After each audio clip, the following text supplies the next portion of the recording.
Okay, let's show you how to put in text. I recognize this text. It looks like Arial, narrow, um, bold, pretty straightforward font. So choose type tool, drag a box, something like that, and caps lock, John, no H, Jonathan,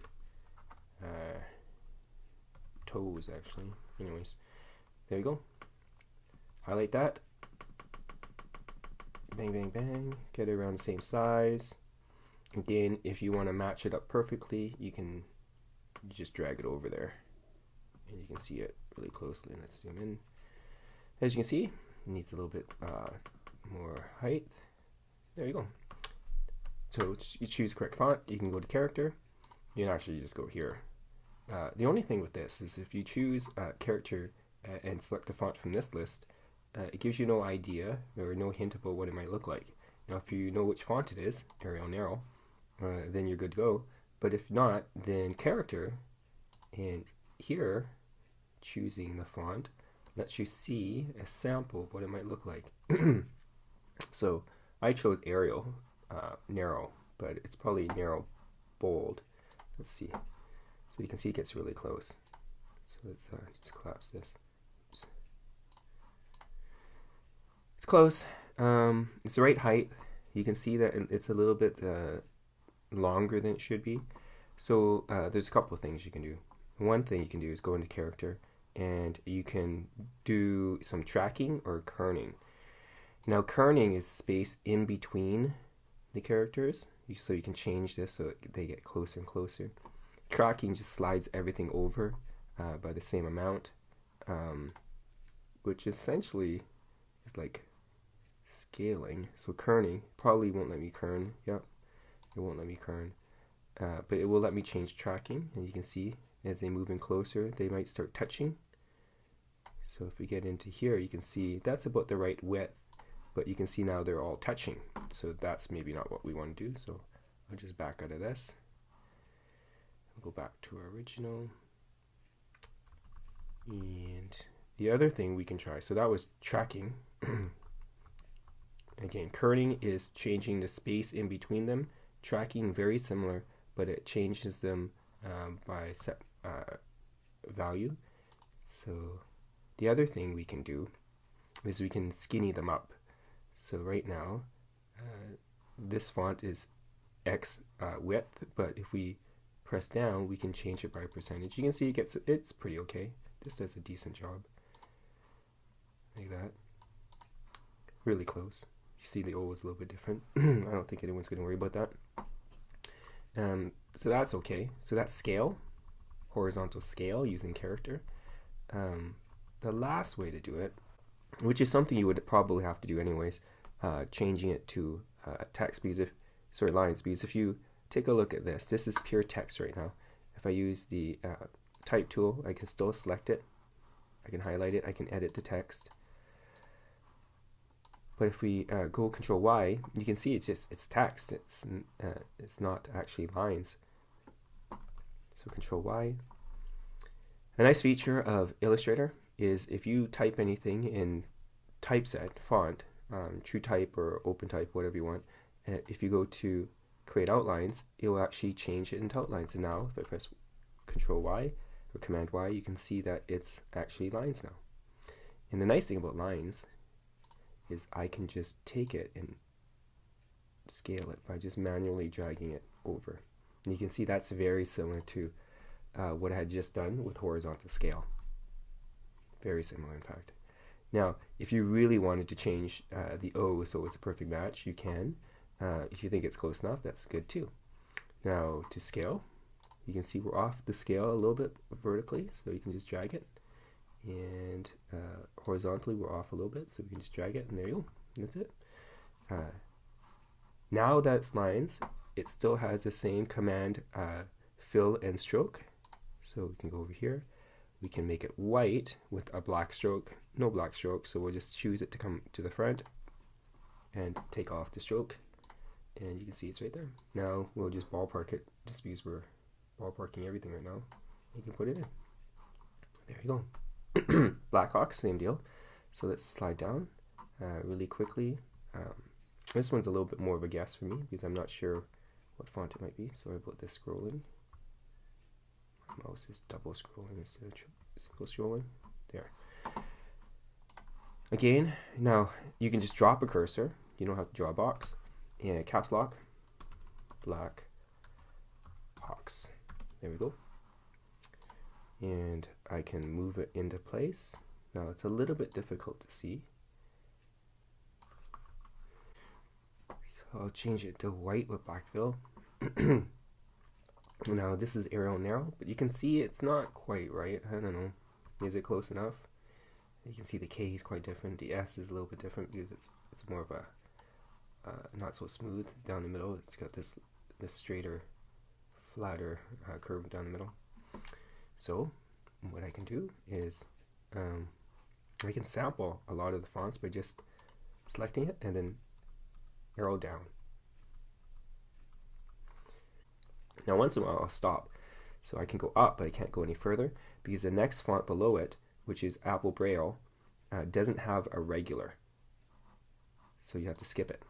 Or you have to choose bold or something like that. So there we go. Again, it looks like, oops. So we have to have text selected, then we have to select the character bar, and we can scroll down. So when we're doing this, we just keeping track of what looks good. Now remember, we can really skew this, stretch it, and change the horizontal and vertical shape of it a little bit later. Oh, this one's really close. Yep, let's go with that. So I'm going to bump it up. Doink, doink, doink, doink, doink. And then I'm going to Babis New Away. Don't know how to pronounce it. Alright, slide it down. You can see we're off by a little bit. Now, two things you can do. You can keep playing around with the point size, the font size, or you can just go to type, create outlines. There we go. And you can take the white node and pull it down. And you can pull it across. Now, what are we trying to match up here? It looks like we should be trying to match up the black inside there. So let's just shrink this down. And I'll show you a trick about how to. So here we go, black. There, very close. I'd say very close. Now, as you can see, let's just take away that black stroke. You can see it's white all the way around. It fills the black. We're trying to copy the black part. You can see, though, that there is a black outline to it. Now, we don't have a stroke to it, so let's add a stroke to it by just pressing this button. Now, our settings here adds a stroke line weight to both sides. What we want to do is just add a stroke weight to one side, the outside. So if we come over here and click on the lines, you can see we can align the stroke with, right now it's dead center, so it adds weight to the inside and the outside. If we could choose this one, it adds weight to the inside. What we would like is adding weight to the outside. So there you go. So we've added weight to the outside, and that's black. Now again, just like last lesson, if we go Control Y, you can see that the stroke actually is not lines. It's just a thicker individual line, so that one line has been thickened. Again, if you remember from last day's lesson, we can Control Y. We can expand that.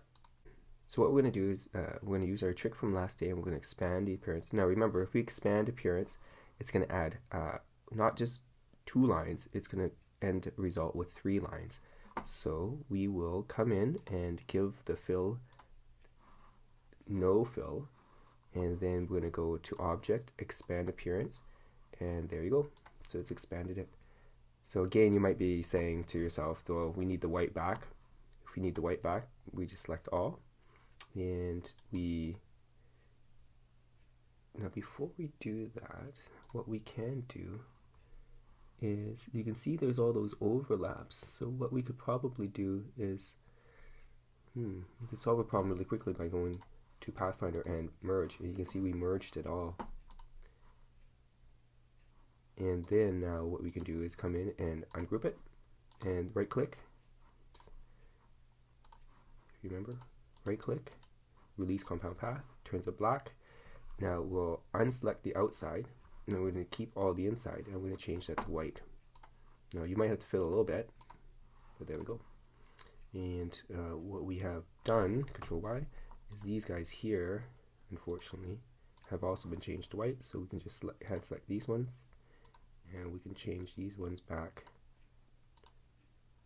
to white. Okay, so Control Y, sorry, black, my bad, black, switch it, doink. As you can see here, it didn't turn to black, probably because the order. So arrange, bring to front, there it is, they're all back now. Good. Now, you might be saying to yourself, how do we get this white stroke on the outside?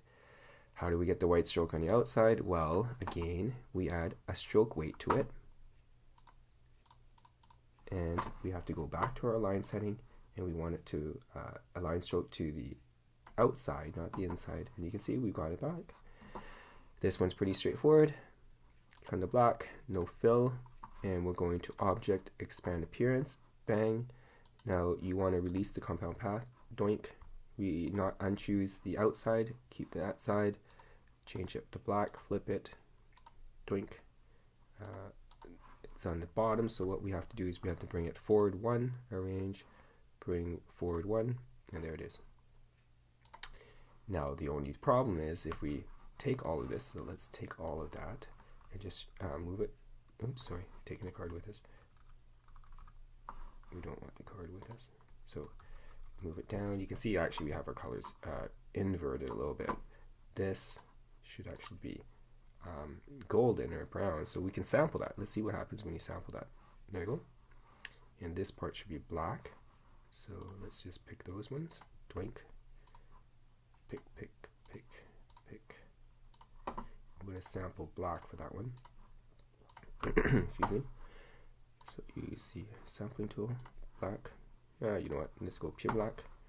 And then we have to go back and get those middles that we lost. So I kind of know where they are, so I'm not doing it completely blind. And we want it to match, so we'll sample the brown there too. Okay, not 100% perfect, but pretty close.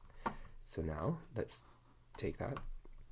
Now, right now, those are all individual objects, and if I take them, grab them by mistake individually, you can see they all separate.